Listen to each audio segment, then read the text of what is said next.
here? Is this like footage that we're going to see in the game?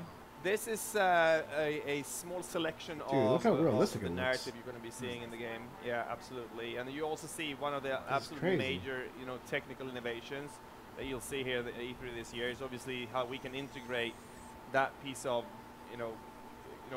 digital car into a live scene and make it look really real and seamlessly transform into that customization we've been talking about. That looks The freaking important thing awesome. for us, talking to our fans about what they want in customization is obviously depth, variation, but also that it cuts back into what car culture is. Authentic aftermarket products are just being stacked upon, this car in this, Wow. in this game.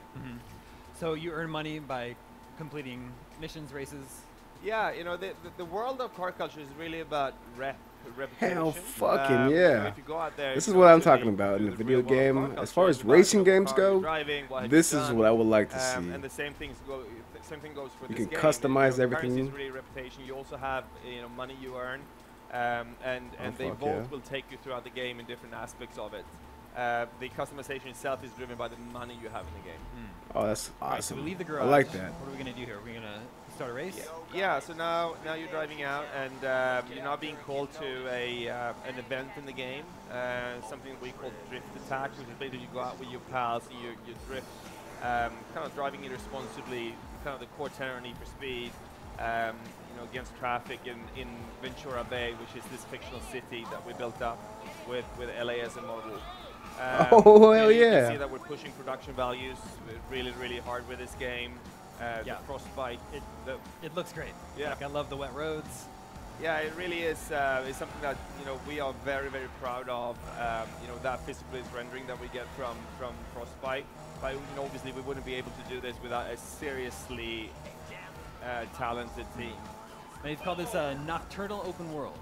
Does the entire game take place at night? It takes place from dusk to dawn, so there's variations in there in different segments of this world. This pretty massive world actually. It's roughly twice the size of what we had in Rivals, even though the size is not that important, it's more of the breadth of different experiences you have there. So you'll have the kind of Rivals driving up in the mountains, Oh, that's sick. but then down to that tight city corner driving that you have, and you see on the screen right now. And you've been focused on what you're calling 5 ways to play. So what are those 5 ways? So the 5 ways to play really come from what we believe is the perfect Need for Speed experience. For me, Need for Speed is about going insanely fast, but doing that Hell with yeah. style, kind of sideways through a corner, in a customized ride, together with your friends, and being chased by cops at the same time. We have kind of incorporated that into the game in such ways that you can see the scoring being based upon that.